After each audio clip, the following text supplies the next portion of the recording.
Screen पर आपके है फेयरर सेक्स के साथ जब अनफेयर ट्रीटमेंट होता है तो कानून क्या बोलता है। पैन इंडिया आउटरीच प्रोग्राम के तहत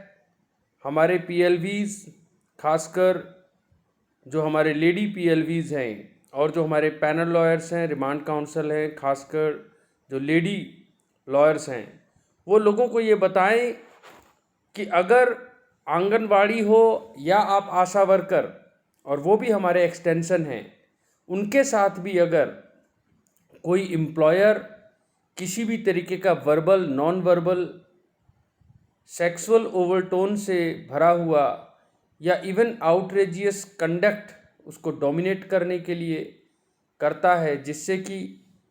वो जहाँ काम करने जाती है, जिसको वर्क प्लेस कहा जाता है, उसमें वो डरे, इरिटेटेड फील करे, ह्यूमिलिएटेड फील करे, तो अब वो असहाय नहीं है। जी हाँ, Vishakha versus state of Rajasthan में और स्क्रीन पे जिस तरह आपको ए चोपड़ा विभा की बेहतरीन जजमेंट्स दिख रही हैं, तो आप ये समझ सकते हैं कि sexual harassment even human rights की वायलेशन है। इंटरनेशनल कन्वेंशन सिडॉ यानी convention on elimination of all sort of discrimination against women की अगर मैं हिंदी करूं तो एक औरत जितने भी अपने अगेंस्ट भेदभाव को इमेजिन कर सकती है, वो सारे भेदभाव को ख़त्म करने का जो प्रतिज्ञा, जो शपथ इस कन्वेंशन के द्वारा पूरे वर्ल्ड ने लिया, और उसमें भारत ने भी क्योंकि साइन कर दिया, और आर्टिकल 51C और 253 कॉन्स्टिट्यूशन ऑफ इंडिया के तहत उस पर भारत को कानून बनाना पड़ा। पोश का कानून, डोमेस्टिक वायलेंस एक्ट का कानून, ये सब चीज़ें बहुत इम्पॉर्टेंट हैं। पोश का कानून prohibition and prevention of sexual harassment of the women at work place. जी हाँ, ये केवल वर्क प्लेस में काम करने वाले जगह में, ऑफिस में, जब कोई बॉस हरासमेंट करता है तभी ये कानून उसके काम आता है। आप पैन इंडिया आउटरीच प्रोग्राम के तहत ये बताएं कि 10 या 10 से ज़्यादा अगर एम्प्लॉय किसी भी डिपार्टमेंट में हैं तो एम्प्लॉयर की ड्यूटी है कि वो एक आईसीसी यानी इंटरनल कंप्लेंट कमेटी बनाएं। अब ये जो आईसीसी है, इंटरनल कंप्लेंट कमेटी है, ये बहुत सेंसिटिवली काम करती है। इसके ऊपर कोई सीपीसी एविडेंस एक्ट की टेक्निकल चीज़ें नहीं लगती, मगर इसको सीसीएस रूल या जो रूल, सर्विस के रूल उस एम्प्लॉय के ऊपर लगते हैं, उनका ध्यान रखते हुए नेचुरल जस्टिस यानी जिसके ऊपर सेक्सुअल हरासमेंट का आरोप लगा है उसको भी पूरा मौका देते हुए, बाकायदा सिविल कोर्ट की सारी पावर एक्सरसाइज करते हुए काम करना है। हम ये बता दें, जब भी कोई लड़की वर्बल, नॉन वर्बल,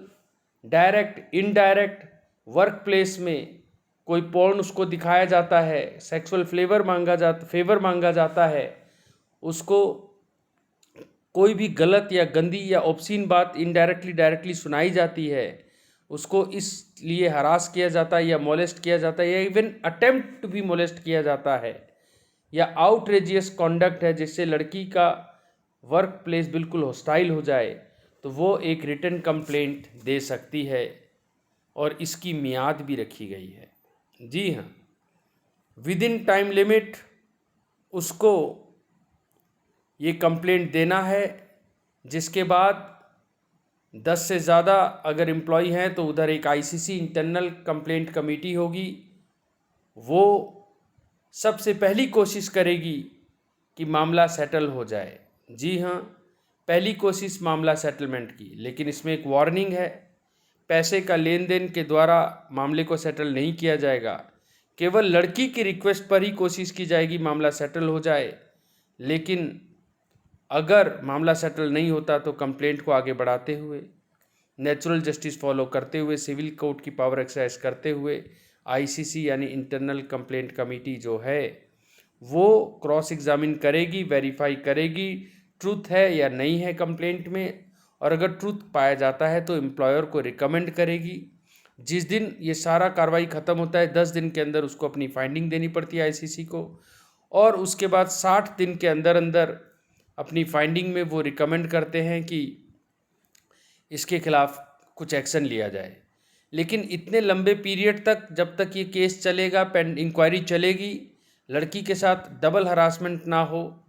आईसीसी को ये पूरी पावर है कि वो लड़की की ट्रांसफ़र करवा दे या फिर वो उसको लीव पे भी भेज सकते हैं, और इससे लड़की का डबल विक्टिमाइजेशन जो है काफ़ी हद तक रुक सकता है। इसीलिए इंटरनल कंप्लेंट कमेटी को अनबायस होना और बिल्कुल ही फेयर होना बहुत ज़रूरी है। और इस तरीके से आज आपने पॉस एक्ट के बारे में, यानी prevention of women from the sexual harassment at the work place, इस एक्ट के बारे में आपने जाना।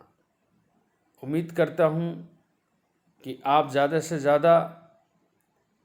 इस जजमेंट के बारे में, इस सेक्सुअल हरासमेंट एक्ट के बारे में लोगों को बताएंगे और अवेयरनेस फैलाएंगे। जय हिंद, जय हिमाचल।